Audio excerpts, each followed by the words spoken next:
João amava Teresa, que amava Raimundo, que amava Maria, que amava Joaquim, que amava Lili, que não amava ninguém. João foi para os Estados Unidos, Teresa para o convento. Raimundo morreu de desastre, Maria ficou para tia. Joaquim suicidou-se e Lili casou com J. Pinto Fernandes, que não tinha entrado na história.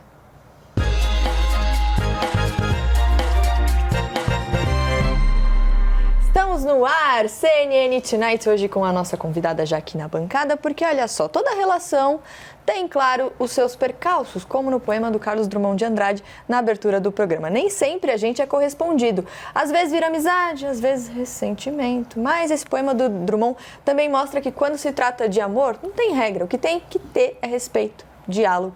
De resto, vale se inspirar nesse trecho da música Paulo e Bebeto, do Milton Nascimento. Qualquer maneira de amor vale a pena. E o Tonight de hoje é justamente sobre isso, sobre as formas de amar.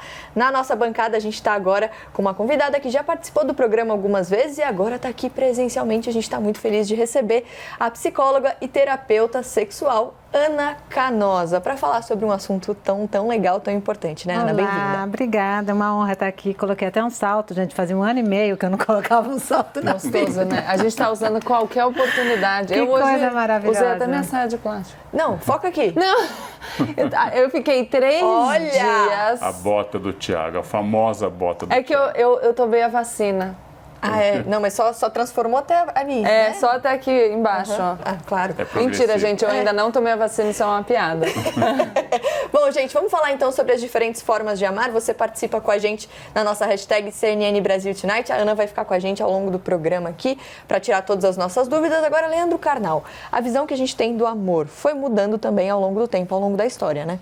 Só para começar, já na sua pergunta, já dá para fazer uma tese, né? Porque usar a palavra amor para significar relações já é uma influência muito específica na concepção. Quando você lê A Arte de Amar, a Ars Amatória de Ovídio, você vai ver que tudo que ele fala de amor não tem nenhuma relação com o nosso sentido de amor filia ou de amor ágape, mas de amor eros, ou seja, amor sexual, não amor companheirismo ou amor entrega. Quando Paulo faz o hino à caridade ou ao amor na carta aos Coríntios, não tem nenhuma relação com a concepção greco-romana. O amor muda muito, porque a própria palavra amor já mudou muito de conteúdo e significado há muito tempo. E tem que ter o que a gente falou no começo do programa, né, Gabi? Respeito, diálogo. E cada relacionamento tem o seu acordo, digamos assim, né? Eu acho que a gente está evoluindo para essa concepção, na verdade. E essa ideia da construção de relacionamentos a partir de uma ideia de liberdade ainda encontra muita resistência. É só observar como a gente vê um movimento aí de defesa da família, como se família fosse só um modelo que a gente diz tradicional de família, como se outras constituições de família fossem uma ameaça para aquilo que a gente entende como padrão ou natural. E aí a gente vai voltar para aquela história de o que é padrão e será que a gente tem que se submeter a isso para ser feliz. Então, acho que é uma construção, esse estabelecimento das relações como uma vivência plena, no sentido de buscar aquilo que nos satisfaz. Agora, Ana, às vezes não, quase sempre a gente também tem que se desconstruir, né? Tem que entender, tem que se desprender desses padrões que a gente foi imposto, de certa maneira, ao longo da vida. No seu trabalho, você percebe que as pessoas estão mais livres, estão mais abertas a novas formas de amar? Eu acho que sim, acho que principalmente a nova geração já vem com essa reflexão sobre a não monogamia e essas possibilidades. Então, muitas pessoas já entram e já se dizem, por exemplo, relações livres, eu não quero compromisso com ninguém, então nem me pergunte se eu vou ser monogâmico ou não. O meu estar no mundo é esse, é um estar no mundo não monogâmico. Então, eu acho que essas reflexões, elas vêm mais rapidamente para essa nova geração, né? Claro, pessoas da minha geração, acho que tem uma desconstrução maior, porque foram criadas nessa ideia de amor romântico, de completude, de metade da laranja, enfim. Então, fica muitas vezes mais difícil de você lidar com sentimentos como o ciúme, sentimentos como, né, se entender uma não unanimidade na vida dos outros. Eu sempre digo que o grande problema das relações não monogâmicas é você se defrontar com a ideia de que você não é a única bolacha do pacote Tostines, que o outro e a outra podem desejar outras pessoas, a não ser que não você, né, para além de você. E a gente gosta de ser uma unanimidade, a gente gosta dessa ilusão, né, nas relações amorosas, principalmente dependendo muito do período em que você está. Quando nós estamos apaixonados, normalmente nós somos monogâmicos por natureza. Você não precisa fazer uma força para não ser monogâmico. Agora, depois que a paixão diminui, né, esse seu desejo volta a ser alguma coisa da sua autonomia, né? Então, é muito comum eu amar alguém, fazer um sexo bom com alguém e assim desejar outra pessoa, também desejar. Então, trazer esse assunto hoje para o entendimento de que nem sempre o sexo, o desejo sexual vai acontecer ou ele vai se submeter a uma relação amorosa de compromisso, né, é sempre uma coisa muito difícil, né, porque a gente tem esse embate aí, né, nessa crença de dizer, puxa vida, vou ter que lidar com isso agora. É bem isso, né? A gente tem que também repensar, tem que desconstruir e é um processo, não é de um dia para o outro agora.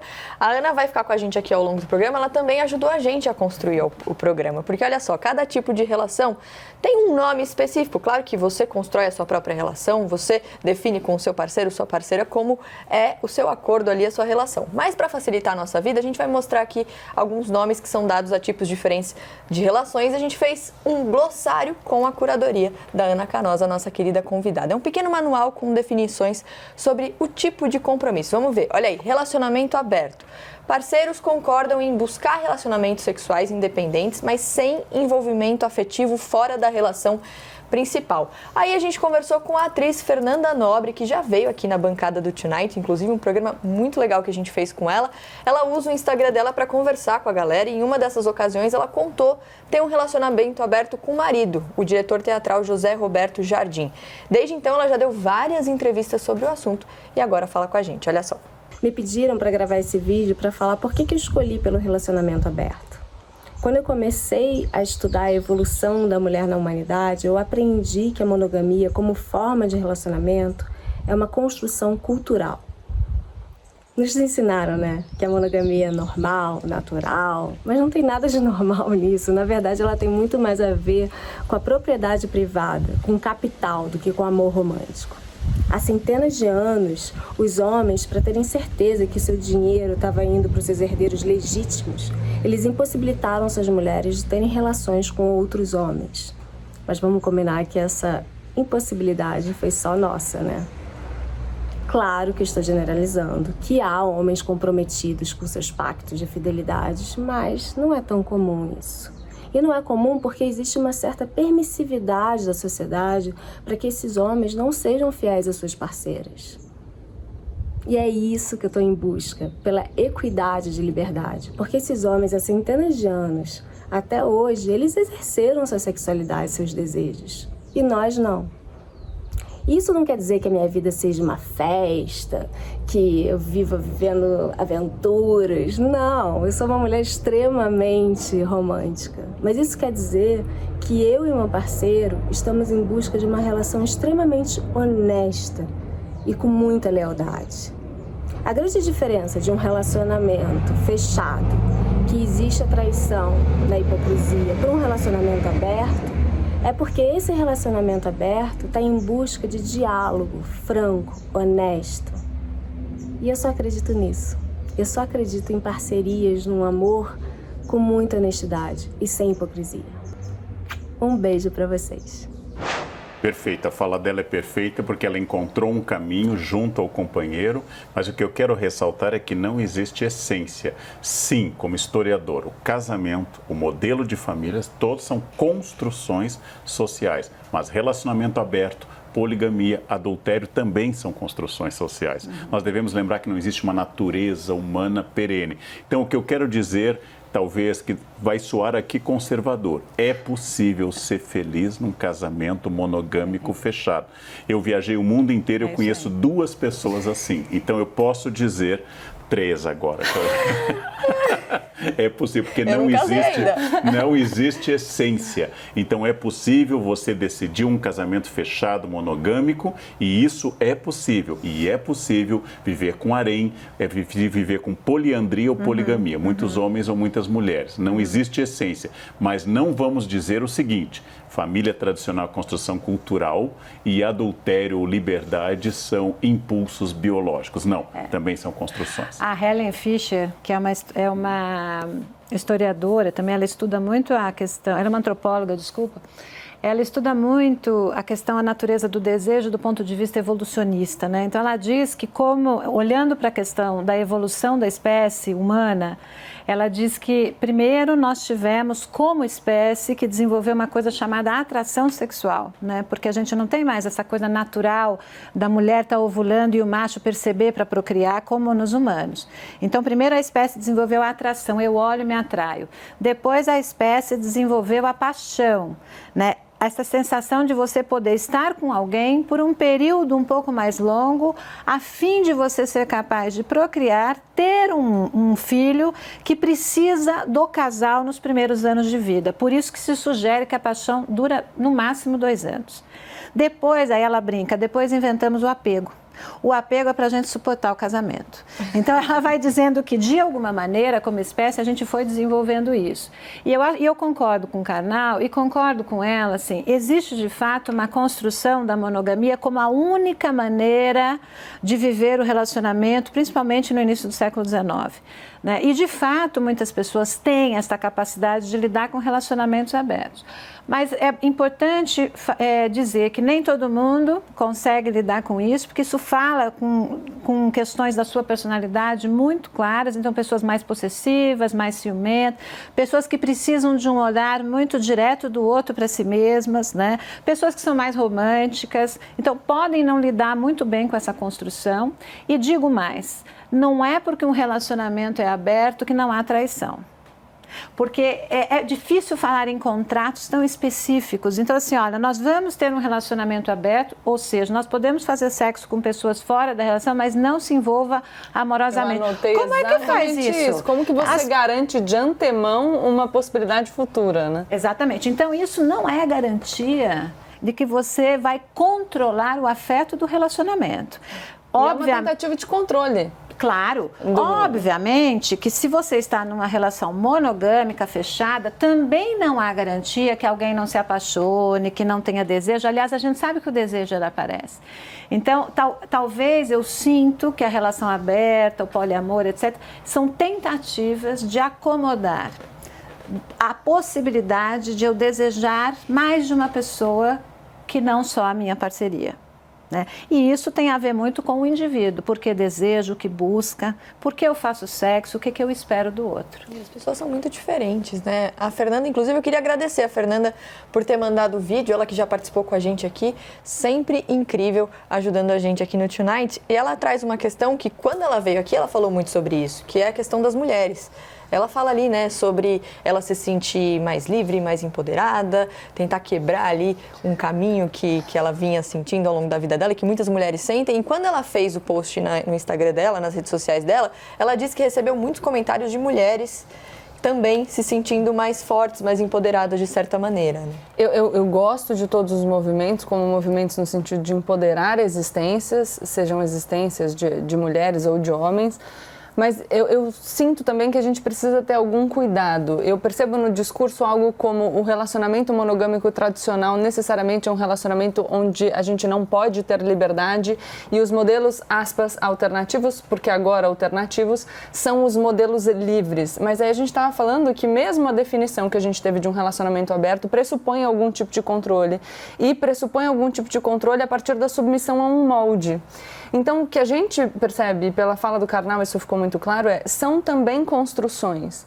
A gente tem que tomar cuidado para não sair de um sistema que oprime para submissão a um modelo específico e, de repente, passar para uma outra opressão de subordinação a expectativas para modelos, mesmo que esses modelos sejam ditos alternativos. É uma questão mais de compreensão da própria existência, compreensão dos próprios afetos e desejos, e aí um estar no mundo a partir de uma visão de liberdade. Agora, eu quero chamar mais atenção por uma questão. A gente sabe, por exemplo, que o sexo, ele tende a diminuir nos relacionamentos de média e longa duração, nos relacionamentos fechados. Ou seja, o desejo ele é meio abafado pelo amor, né? Por aquilo que já é conhecido.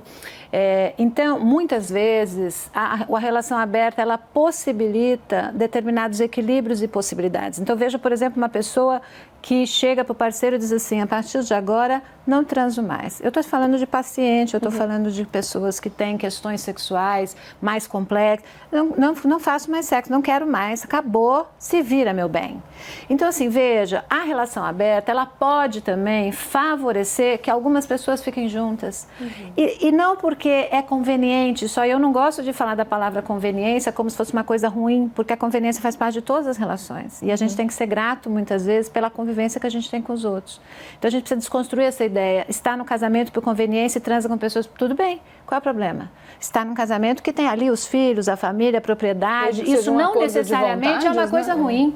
Né? Então, a gente precisa tomar muito cuidado, porque às vezes a relação aberta possibilita que esta sexualidade seja exercida, né? E até que possa ser mantida no relacionamento, que é o que as pessoas fazem muito com as infidelidades. Vamos combinar. Às vezes já acontece isso sem necessariamente... A gente não quer controlar só o nosso parceiro a partir desses modelos alternativos. A gente quer controlar também a vida do outro. Então, o outro ali mantém o casamento por conveniência e tem relações sexuais fora do casamento. Então, quem sou eu para dizer se aquele modelo está errado ou não? Sempre a gente quer controlar a vida do outro. Bom, a Ana falou sobre casamento. Agora, quem disse que o curso natural da vida é casar, ter filho? Cada um pode explorar um mundo de possibilidades sempre, como a gente sempre diz, com diálogo, respeito com o parceiro, com a parceira. A professora de filosofia da Universidade British Columbia, Carrie Jenkins, escreveu um livro para tentar desvendar o universo do amor.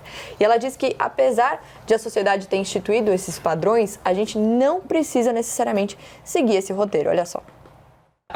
Nosso contexto social dá uma espécie de roteiro pra gente de como ter um relacionamento romântico, certo? Você deve conhecer alguém, namorar, ver a relação ficar séria, casar, ter alguns filhos, financiar uma casa e então ficar junto com o parceiro até morrer.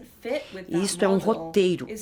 E qualquer um que não se encaixe neste modelo é consciente ou inconscientemente pressionado para se conformar com isso.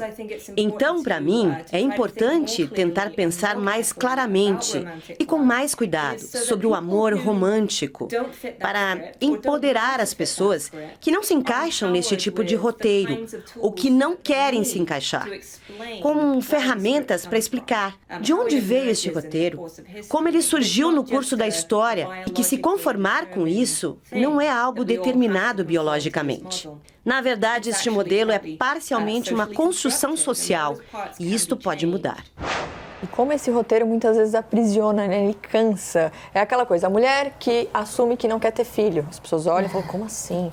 A pessoa que diz que não quer casar logo, não quer ter filho, não quer, enfim, morar junto, muitas vezes, alguém já olha, aponta o dedo. E isso vai colocando a gente numa caixinha que, às vezes, você sai, quem está do outro lado fala, você não é feliz. Isso não é felicidade. Pensando, quero a doutora Ana dizer uma coisa aqui pra gente. A gente não olha para dentro para conseguir ter controle sobre a nossa própria existência, mas a gente tem um desejo desesperado de conformar a existência alheia, né? De controlar o corpo dos outros. Por que isso? Então, eu acho que a gente tem uma questão com a gente mesmo, porque se a gente pensa na questão sexual, inclusive, acho que tudo passa pelo controle do meu corpo, tudo passa pelo controle dos corpos, né? Desde as questões sociais até as questões internas. É quase como se você pudesse se identificar, se olhar, falar assim, olha, eu sou assim, assim, assim, então eu me sinto pertencendo a um grupo social.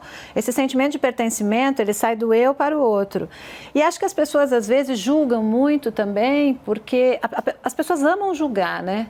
Elas amam julgar porque é quase como se elas estivessem tirando delas, né, sentimentos que elas acham menos importantes ou menos interessantes. Então, é mais fácil eu dizer que você está errada do que eu assumir que eu, de alguma maneira, tenho desejos que não consigo compreender ou que não aceito. Então, isso é um fenômeno social bastante grande. Mas eu sinto que o controle, ele faz parte. O Newton Bonder, ele diz uma coisa muito linda no Alma e Moral, que ele diz, né, que o grande desafio do ser humano é escolher entre tradição e transgressão. Porque a tradição é o que faz a sociedade se organizar, mas a transgressão é o lugar da sua alma imoral. E mesmo que você moralize a alma como sociedade, a sua alma imoral continua existindo.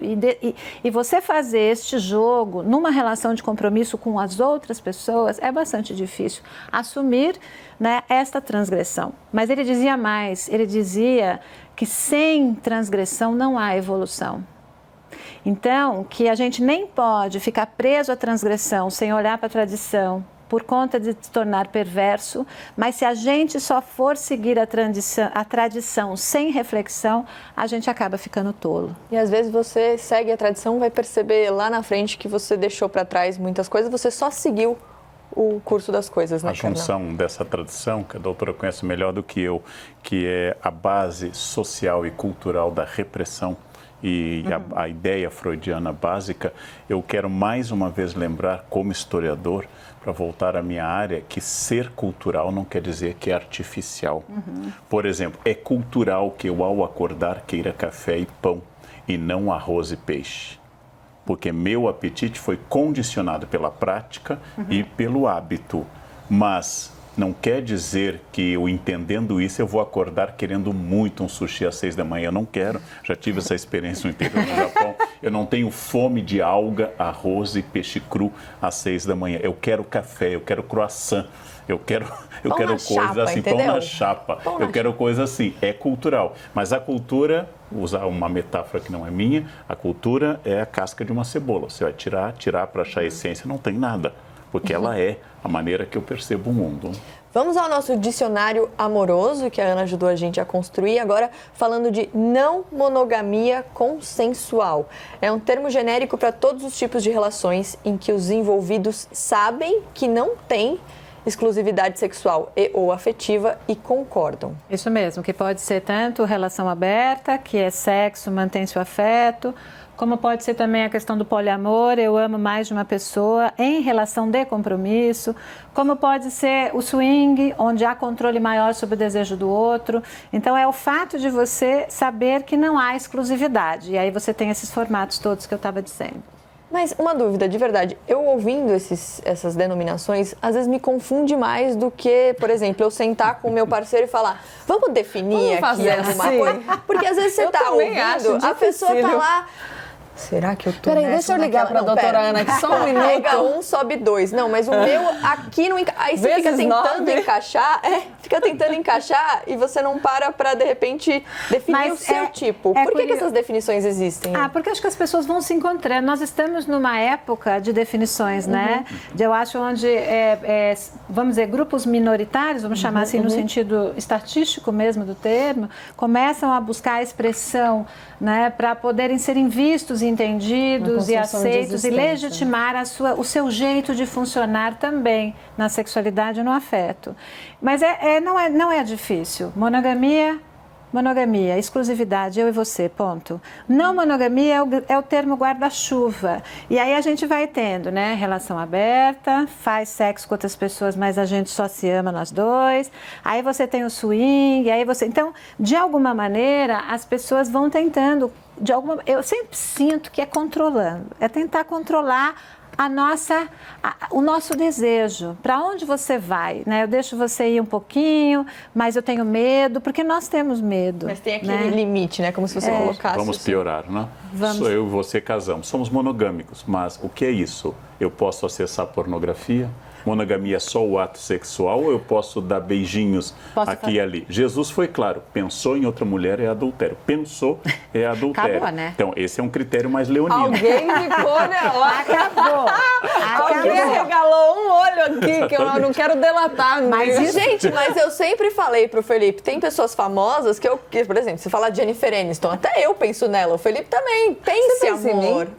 Mariela. Mas olha, isso é tão verdade, porque eu já ajudei a mediar inúmeras discussões sobre isso. Vi você olhando uma foto pornográfica, você deve ter se masturbado sem mim, que absurdo, porque sou eu, porque não eu. Porque...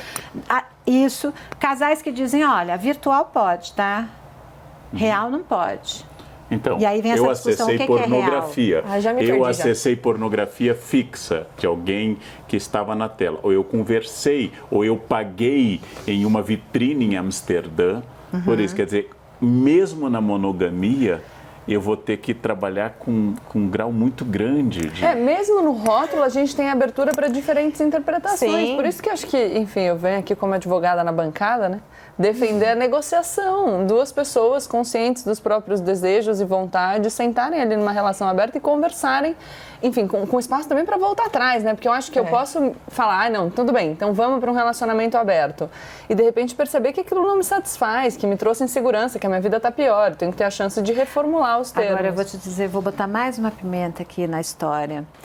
A sexualidade, ela atravessa coisas muito interessantes. Através dela, a gente vai entrando com sentimentos muito curiosos. É tão interessante como pessoas que têm toda a possibilidade ainda de conversar com a parceria sobre isso e falam, ainda assim, têm necessidade de manter o único lugar onde o outro não tem controle, que é o meu desejo. Então, muitas vezes, as pessoas não falam determinadas coisas, assim, então aí vem aquela história assim, mas como me traiu? Por que foi infiel? Por que não seguiu o nosso contrato? Porque neste lugar do meu desejo sexual, é o único lugar onde você não entra. Então, esta necessidade também de manter alguma coisa da minha individualidade, a sexualidade tem muito disso, porque é o lugar da minha alma e moral, é muito interessante, como às vezes só a conversa franca, que deveria acontecer, que a gente propõe como de fato importante acontecer, ela não acontece por razões muito, muito íntimas do sujeito. Eu tô aprendendo muito com a Ana hoje. Tô adorando ter você aqui. Ela ajudou a gente a construir o programa, tá ajudando super a gente só botando aqui. fogo. Não, é maravilhoso. Todo mundo percebeu que pensa que é só fazer você que bota terapia. fogo? Depois a gente conversa com ela. É isso, todo mundo sentado no divã, galera. Vamos falar sobre 2020. Por quê? 2020 foi um ano muito difícil, foi marcado pelo isolamento social, pela pandemia, e isso levou muita gente a repensar as relações. E quando surge aquela dúvida, muita gente corre para o Google. Pois olha só, no ano passado, as buscas pelos termos relacionamento aberto e monogamia bateram recorde. Vamos ver agora na tela mais detalhes. Em relação a 2019, as pesquisas por monogamia cresceram 30%, já as pesquisas por relacionamento aberto subiram 10%, um aumento repentino em comparação aos anos anteriores. O Brasil foi um dos 15 países que mais buscou esses termos nos últimos 12 meses em todo o mundo. E se a gente pensar na pandemia, as pessoas realmente começaram a repensar, a questionar muito a relação, né, Ana?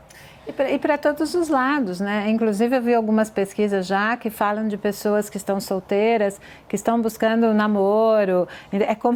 É muito curioso, né? Assim, agora, também tem isso. Você está lá com a sua parceria dentro de casa, confinado, né? Com filho pequeno. Aí aquele desejo sexual baixa total, porque está todo mundo estressado, perdeu dinheiro, não sei o quê. Também, o que a gente vai fazer? Vamos para uma casa de swing. Então, também, as pessoas começam a, quando enfrentam, né? Quando fazem esse enfrentamento de como a relação está, pensam nesta questão da não monogamia como uma saída. E é tão comum porque este desejo de ter um terceiro na relação é uma das fantasias mais comuns, tanto para homens quanto para mulheres, fantasias sexuais, o que não implica em realizá-la, porque realizar é a história que a gente está conversando aqui do quanto é difícil. Muito mais para os homens do que para as mulheres. E por que isso? Tem uma questão interessante. Se eu estou olhando para a minha parceria de um jeito muito cômodo, muito igual, e esse meu desejo sexual espontâneo já não acontece tanto, e isso nos dá saudade, inclusive, né? Quando a gente tem no início do relacionamento, aquela coisa que você olha para o outro, vai... E aí você olha aquele parceiro, aquela parceira, todo mundo igual, todo dia, mesma coisa, conta para pagar e tal. E pensar neste meu parceiro, nessa minha parceira, transando com outra pessoa, torna o meu parceiro desejante de novo. Então, é muito interessante, você entende, assim, quer dizer, aquele parceiro que está ali olhando, de repente, esse cara está fazendo sexo com outra pessoa. Então, ao mesmo tempo que me vem raiva, me vem medo, me vem tristeza... Vem uma lei de mercado. Me vem uma excitação.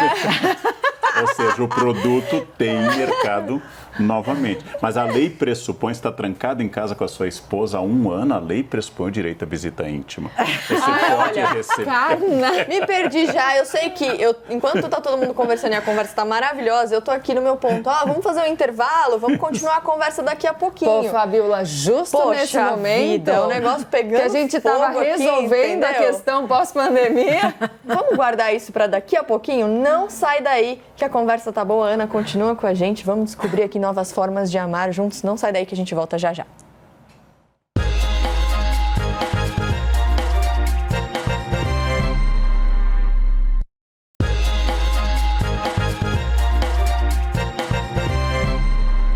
Estamos de volta hoje, o CNN Tonight, falando sobre diferentes formas de amar, com o nosso telão distribuindo amor para todos vocês aí que participam com a gente sempre na hashtag CNN Brasil Tonight, e também acompanha a gente em todas as nossas redes sociais, Facebook, Twitter, Instagram e YouTube. Bom, gente, vamos continuar com o nosso dicionário amoroso, agora falando de poliamor.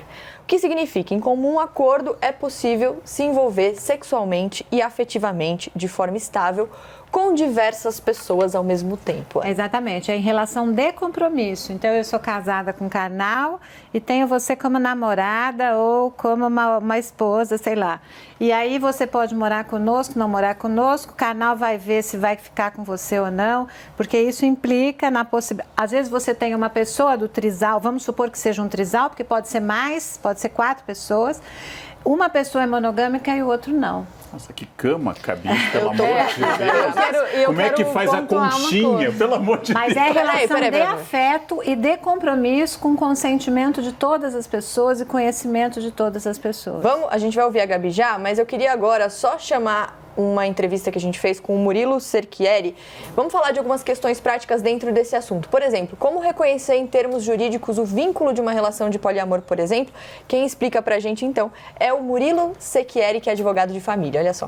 O direito brasileiro não reconhece as formas de amor não convencionais, não monogâmicas, como entidades familiares. O Supremo Tribunal Federal afirmou, num julgamento recente, que não é possível o reconhecimento de vínculos familiares, vínculos afetivo-amorosos, que sejam simultâneos, que sejam paralelos, tendo em vista a não obediência à monogamia.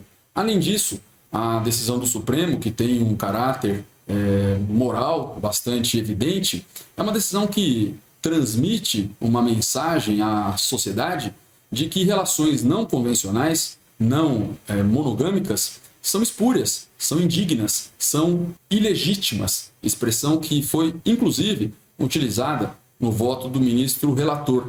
Portanto, parece pouco defensável esse entendimento atual, mas é ele que deve ser considerado. Essas realidades não são reconhecidas como entidades familiares. Eu ia fazer a mesma fala que a do Murilo quando a gente começou a falar de poliamor, e aí a gente estava dizendo que são vínculos realmente. Eu ia chamar atenção para esse cuidado, de que a gente pode reconhecer na sociedade, mas a gente precisa tomar cuidado com as relações jurídicas, porque aqui no Brasil a gente tem essa decisão recente do Supremo Tribunal Federal, que vai afetar direito à herança, enfim, que reconhece apenas uma relação. Claro que eu sigo a mesma linha do Murilo, mas eu acho que a gente já avançou em alguns pontos, então eu tendo sempre a ser otimista. O Supremo Tribunal Federal, como todo mundo sabe, reconheceu ali, equiparou a união homoafetiva à união heterossexual. Isso foi um avanço vindo do Poder Judiciário. A gente tem um Poder Judiciário que interfere, inclusive, em questões que seriam questões para serem decididas pelo Legislativo, por exemplo, a equiparação da homotransfobia ao crime de racismo. Então, eu acho que, de alguma maneira, é natural que a sociedade demore algum tempo para formalizar aquilo que vai surgindo naturalmente. E também porque a gente já falou muito disso, a gente vive num país conservador, a gente tem uma representação, as pessoas que ocupam os espaços de poder, no geral, são pessoas que ainda representam esse modelo tradicional. Então, sim, a gente deve falar disso, mas é falando disso e naturalizando essa discussão que a gente consegue, inclusive, ter esse tipo de representação no parlamento, por exemplo, para evoluir nessas questões. Né? É isso mesmo, também concordo. Bom, vamos continuar no nosso dicionário amoroso aqui, agora falando sobre trisal. As pessoas falam que exatamente, é o nosso caso chegou aqui, a nossa entendeu? hora. Olha, tá vendo? Eu sabia que eu ia ser excluída. Não, a gente mas pode é uma avisar ou já... Mas é um trisal aberto. Por favor. É um trisal aberto. Como assim, Carnal? A gente não conversou sobre isso. Sim, mas eu sou o homem. Macho é assim. Vamos explicar o que é o trisal? Olha só, 3 pessoas dentro de uma relação não monogâmica em um contexto de poliamor. 3 pessoas, a partir de 3 pessoas vira poliamor? No contexto de poliamor Na pode verdade, ampliar. é só você pensar que o trisal é a formação das pessoas, é o grupo numa relação de poliamor. Entende? Porque você pode ter 4 numa relação. Trisal são 3 sogras. Não se esqueçam. Então, mas sabe o que eu ia falar Pensem disso do nisso. poliamor? Dá um trabalho, né? Muito Deus trabalho. Minha filha, hoje em dia, com 52 anos, marido, trabalho do jeito que eu trabalho, com cachorro, filho. Imagina. Mas eu não tenho tempo nem de cuidar do meu marido. Isso aí, gente, muito difícil no trabalho que dá. Tem cama king, mas tem que ser uma cama imperador. Mas não necessariamente se dorme junto, né? No trisal mais é complicado. importante. Já me perdi, eu tô me Aí já perdendo voltamos várias ao vezes aqui, ó, casamento com tradicional. várias definições, mas Aí não vamos vale a ouvir. pena. Não, você precisa de uma agenda. A gente falou de organização recentemente, a gente poderia juntar Se os você escrever programas, em né? listas, cores, negrito, itálico, talvez eu me Qual organize, dia, entendeu? né? Você organiza ali por eu dia. quero dar uma dica para vocês e para os ouvintes, né, para os telespectadores. Tem um filme lindíssimo que chama Professor Marston e as Mulheres Maravilha. Esse filme conta a história do homem que criou a Mulher Maravilha em Khartoum. E é a história de um poliamor que durou muitos anos, uma história muito linda. Assistam esse filme, que eu acho que também vai mostrar o quanto que é possível, quanto essas coisas, essa relação de afeto por mais de uma pessoa pode acontecer e o quanto é possível viver numa configuração assim. Gostei da dica. Agora vamos ouvir o Leandro e a Thaís. O Leandro a gente sempre ouve, este Leandro aqui. Mas a gente vai ouvir o outro Leandro, que é o Leandro psicólogo, e a Thaís, que é técnica de enfermagem. Os dois estiveram durante 7 anos em uma união estável poliafetiva. Hoje eles vivem numa relação a 2, mas está aberto para retomar ali o poliamor se aparecer alguém interessante pelo caminho. Então eles conversaram com a gente e dividiram com a gente um pouquinho dessa experiência deles com esse formato de relacionamento. Olha só. De fato, o poliamor é muito estigmatizado e muitas vezes é confundido com swing, com amor livre, com sexo livre, e não tem nada a ver com isso. O poliamor nada mais é do que uma união, um casamento, um namoro, enfim, entre 3 pessoas ou mais. Um dos formatos mais comuns é o que a gente chama de trisal, né? Mas existem outros formatos também. E ainda assim, mesmo com o nosso caso conhecido, mesmo com composição de família, de filhos, tem gente que ainda acha que uma união poliafetiva é composta só por sexo. Não é assim, não é, Thaís? Com certeza, ainda mais que é bastante erotizado o fato de 2 mulheres ficarem, então as pessoas acham que a gente transa o dia inteiro. Nós não transamos o dia inteiro, nós trabalhamos, nós temos crianças para levar para a escola, nós temos as tarefas domésticas, então nosso relacionamento ele vai muito além disso. Você não pode dar mais atenção para um do que para outro, independente se essa pessoa é mais antiga, se essa pessoa é mais nova na relação. Precisa então ter de fato o equilíbrio. O equilíbrio ele é a chave do relacionamento a 3. Exatamente. E os acordos eles são super importantes, não é? O acordo ele funciona não só em relacionamento a 2, a 3, qualquer tipo de relacionamento tem que ter esses acordos, porque as pessoas elas são diferentes, têm gostos e vontades que são distintas um do outro. Então entender como o outro funciona, respeitando os limites e as diferenças, é fundamental para qualquer tipo de relacionamento, principalmente no relacionamento a 3. Eu achei muito interessante o que a Thaís falou ali, né, de 2 mulheres, dessa questão ser super erotizada e como isso cria a expectativa do que vai ser um relacionamento, um trisal ou um poliamor, enfim. Isso é muito frequente. Inclusive, muitas pessoas acabam abrindo o relacionamento pelo pedido fetichista do seu parceiro, né? Então, se eu quero ver você... O contrário de liberdade. Exatamente, né? Algumas acabam curtindo, né? Algumas pessoas... E isso também acontece também quando mulheres pedem para os seus parceiros também assistirem as vendo sexo, fazendo sexo com outros homens, enfim. Mas eu acho que é um desafio muito grande mesmo, né? Porque não é uma questão de relação. O poliamor ele é relacional, é convivência, é boleto para pagar, é gestão de filhos. Então, talvez algumas pessoas gostem dessa vida mais comunitária. Se você pensar, por exemplo, que você vive em comunidades pequenas e que as pessoas antigamente viviam em comunidades, você pode até pensar que talvez seja mais uma pessoa com quem você desenvolve, divide e compartilha a vida. E eu acho que tem pessoas que, que são assim, que conseguem lidar, que gostam, né, de agregar os outros à sua vida, na sua vida cotidiana. Eu acho que é uma questão mesmo individual. Eu tô aqui fazendo as contas, porque assim, eu sou noiva do Felipe, mas aqui a gente tem o nosso trisal. Sim. Dá muito trabalho já, gente. Dá. Entendeu? Mas é só segunda e quarta. Que a gente Segunda, terça, quarta e quinta que a gente tá junto, entendeu? Aí sexta, sábado, domingo a gente tá aqui. Eu dou pouco trabalho. Ah, claro. Nossa. Nossa, inclusive se pudesse escolher entre os dois e aquela... Eu tô causando aqui.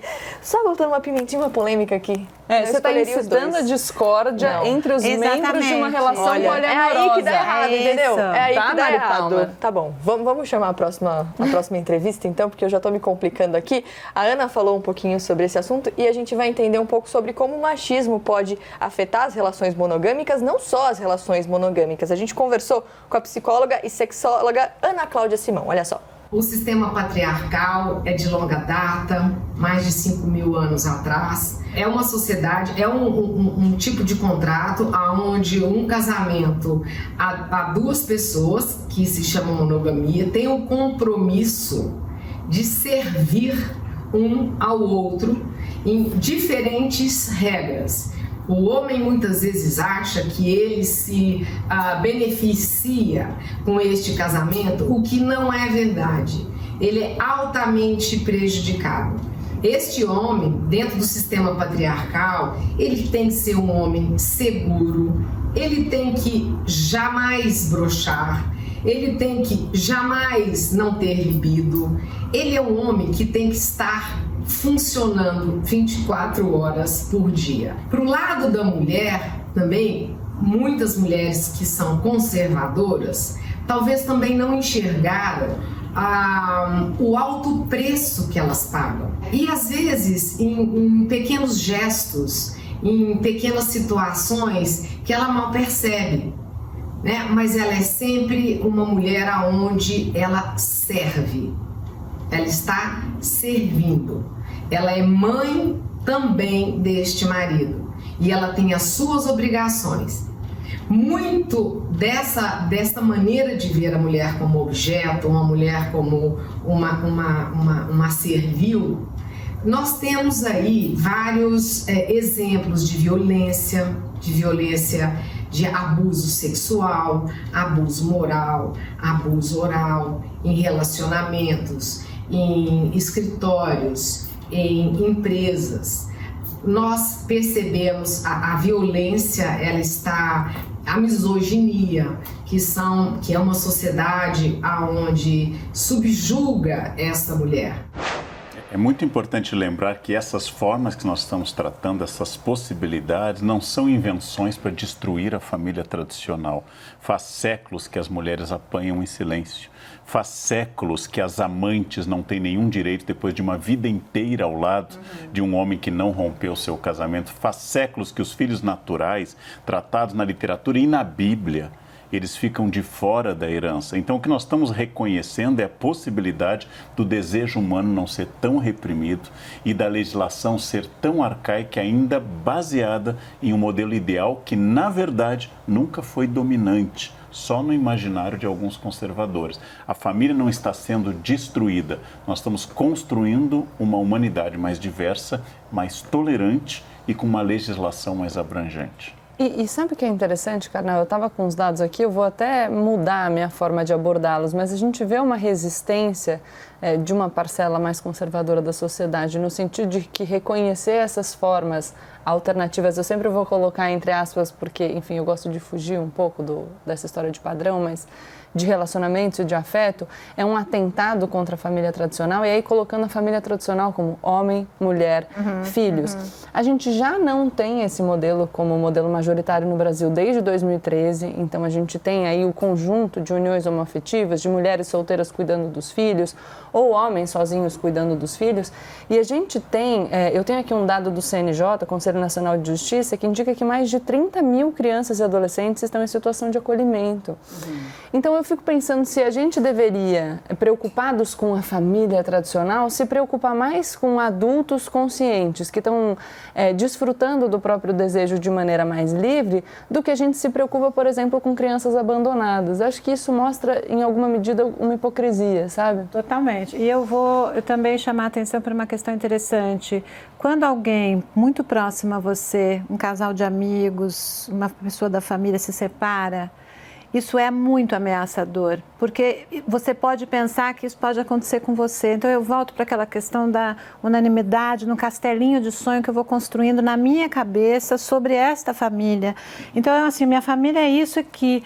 Se o diferente se aproxima, que medo que eu tenho desse diferente, porque isso pode acontecer comigo, isso pode acontecer com a minha relação. Então o outro se apaixonou e foi viver outra história. Meu Deus, isso também pode acontecer comigo. Então eu acho que muito do que vira acusação e julgamento é o medo, na medida em que eu preciso reconhecer que eu não consigo controlar nada nesse sentido. E reconhecer isso é tão difícil. Bom, vamos continuar com o nosso dicionário amoroso, agora falando das relações livres. Olha só, em negação ao modelo de casal, não existe a necessidade de dar satisfação sobre a vida amorosa e ou sexual. Para os diferentes parceiros, também não existe hierarquia entre eles. Inclusive, pessoas que eles chamam de RLI, né, são pessoas que evitam o compromisso de morar junto ou em relação a um casamento. Só acontece quando é alguma coisa importante no sentido da legislação, por alguma razão, mas eles evitam mesmo, porque é uma coisa assim, eu sou livre, hoje eu estou com você, não me pergunte se você está com o outro ou não, porque eu sou livre, eu estou nessa vida para viver independente das amarras sociais. Vamos ouvir, inclusive, a Maria Fernanda, publicitária e tatuadora. Ela é não monogâmica há mais de 15 anos, já passou por relacionamentos abertos, poliamorosos, e hoje ela escolheu justamente as relações livres. Vamos ouvir um pouquinho da experiência dela com esse tipo de relacionamento, olha só. Nas relações livres, eu posso organizar cada uma das minhas relações da maneira que convier para mim e para outra pessoa, sem que os meus outros companheiros ou companheiras possam intervir ou se sintam no direito de fazer alguma intervenção. Muitas pessoas já pensaram em talvez ter um relacionamento não monogâmico. Acontece muito a fetichização do relacionamento não monogâmico, principalmente por parte de homens, de acharem que o relacionamento não monogâmico ele é um carnaval, que por eu não ter uma hierarquia obrigatória entre as minhas relações, ou por ter várias relações, isso é uma festa. E o que acontece é exatamente o inverso, né? Os monogâmicos solteiros que vêm por curiosidade procurar a não monogamia, chegam aqui e se surpreendem com a complexidade da nossa organização, com a densidade afetiva, né, que um relacionamento não monogâmico pode ter. E a gente que é não monogâmico também nota na interação com os monogâmicos, nos sites de relacionamento, nas festas, entre os amigos, que muitas vezes nós somos muito mais responsáveis, nós temos mais responsabilidade afetiva do que os próprios monogâmicos, solteiros ou não solteiros, né? E é exatamente por essa responsabilidade afetiva que nós decidimos ser francos conosco e com outras pessoas e dizermos, olha, monogamia não dá, porque se é pra eu prometer que eu vou ficar exclusivamente com alguém e não cumprir essa promessa, eu prefiro ser franca, então, e ter uma relação madura e sincera. Obrigada, Maria Fernanda. Estou adorando as entrevistas que a gente está trazendo no programa de hoje. Lembrando que você acompanha a gente em todas as nossas redes sociais, também participa na hashtag CNN Brasil Tonight. Um beijo para Yumi Abe, que está assistindo a gente sempre lá do Japão. Mandou mensagem lá no nosso Facebook. A gente está sempre de olho no que vocês estão mandando, sempre de olho na participação de todo mundo. Mas agora a gente precisa fazer um rápido intervalo. A Ana continua com a gente. Daqui a pouquinho a gente está de volta.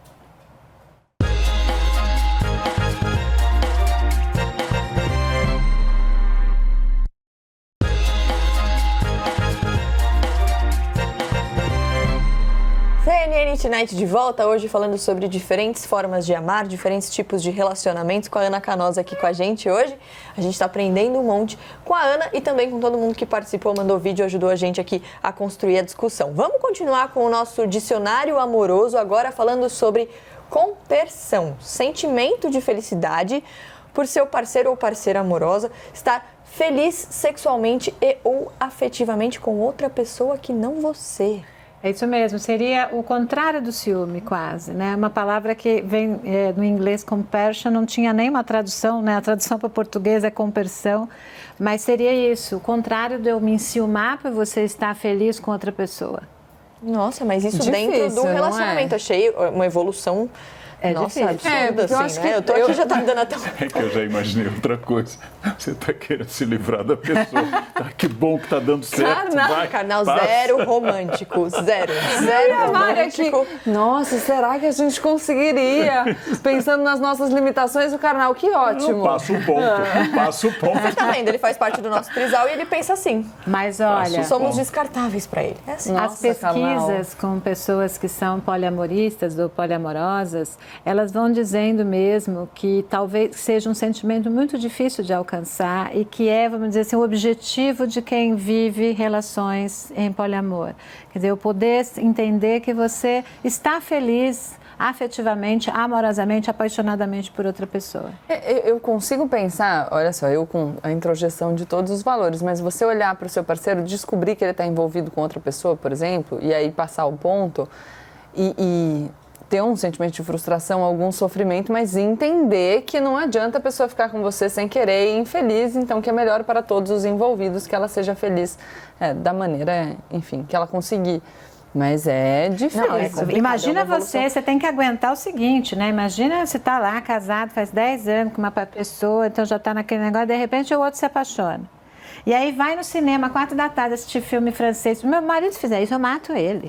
Porque pra ir assistir 4 da tarde... Olha, que bom, doutora Ana, né? porque senão a gente fica aqui assim, gente... Será que eu sou uma mala? Não, né? eu acho que é difícil, porque você tá em outra fase do relacionamento, aí você vê o outro completamente apaixonado, a paixão te consome, se for, né, início de paixão. Então, não é fácil, mas é um sentimento interessante. Eu acho bem interessante pra gente pensar. Existe, mas tudo bem, é normal não conseguir ainda. Pelo amor, claro. Ufa. Agora, gente, quando se trata de filhos dentro de uma relação não monogâmica, será que a situação fica mais fácil? O reconhecimento da parentalidade esbarra em menos barreiras jurídicas. Vamos ouvir mais uma vez o Murilo Secchieri, que é advogado de família. Olha só.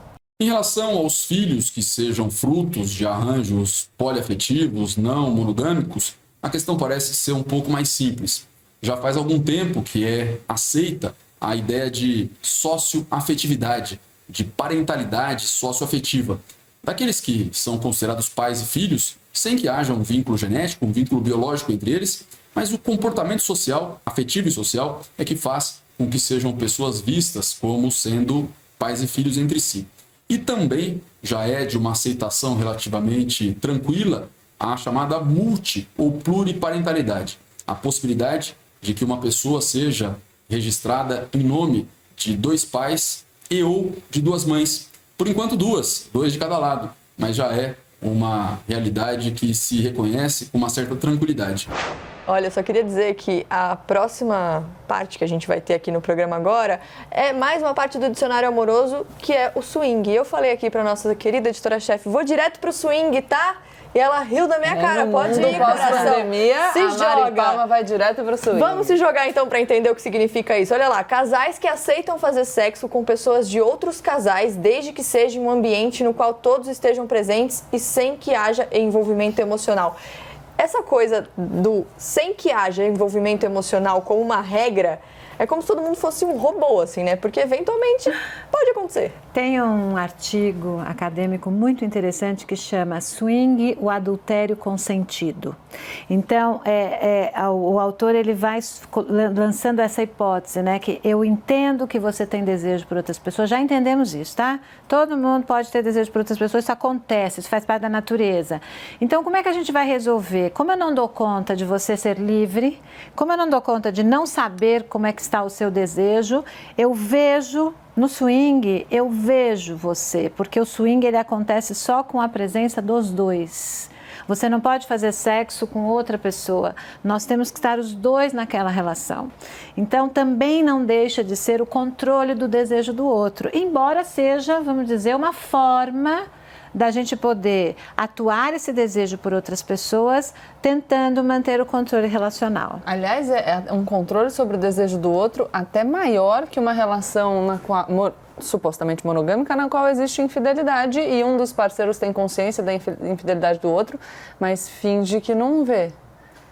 Quase supervisionar. Mari, você tava, exatamente. Tô aqui, ó, sobe um, escorrega 2, tá difícil pra mim, gente, Agora entendeu? tem isso, né? Tem essa coisa de você ver o seu parceiro mais desejante, tem uma questão de fantasia sexual. Agora, Mari, você entender que você falou assim, gente, é muita categoria. O pessoal de R. Lee, que é o Relações Totalmente Livres, Sem Compromisso, diz o seguinte, que as pessoas começam no swing, tô vendo, vão para a relação aberta, tá bom, vai, você pode transar com outra pessoa, quem sabe o poliamor para virar RL no final. Em que momento estamos? Seria a evolução final Seria da a evolução espécie. final no sentido de estar livre de ter... A gente, eu e você estamos no primeiro degrau. Em que momento o nosso trisal está? Aquele momento Nós da DR, estamos num gente, calma aí. casamento monogâmico a 3. Ah, tá bom. Monogâmico a 3. Mas o questionamento da Mari é um questionamento, às vezes, associado às mulheres, mas eu acho isso injusto. É a ideia de que o sexo envolve relação também de compromisso afetivo. E há pessoas, eu tenho um amigo que é capaz de ter relações muito variadas e não tem relações afetivas, ou seja, ele não se apaixona por cada objeto de desejo. E eu sei que isso para algumas pessoas é muito estranho. Na nossa cultura a gente associa mulheres, mas é injusto isso. É injusto, mas é preciso pensar que às vezes o sexo está no seu estado biológico. É fato. É testosterona, progesterona, é hormônio, é isso. É fato. Mas sabe que você é da mesma geração que eu. A doutora Ana estava falando o seguinte, que essa nova geração já vem mais livre. O meu sentimento na minha geração, quando eu começo a minha vida sexual, é que existia um movimento no sentido de dissociar necessariamente a relação sexual da afetividade. Isso. E eu não era uma pessoa que lidava tão bem com isso. E você sente também a pressão nesse sentido, de como assim? Você precisa ser uma entusiasta do sexo livre.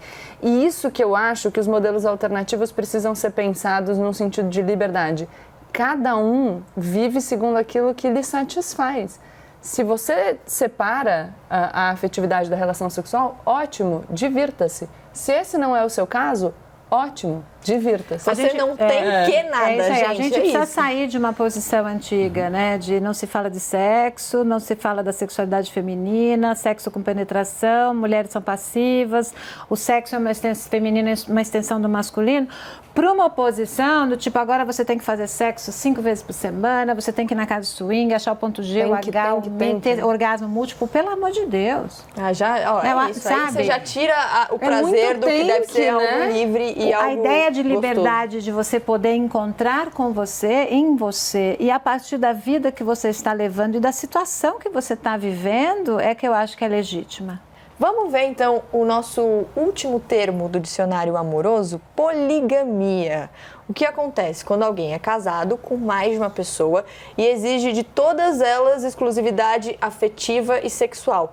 Na lei não é permitida no Brasil o termo poliginia, usado para casos de homens que têm múltiplas mulheres, enquanto a poliandria se aplica a mulheres com vários maridos.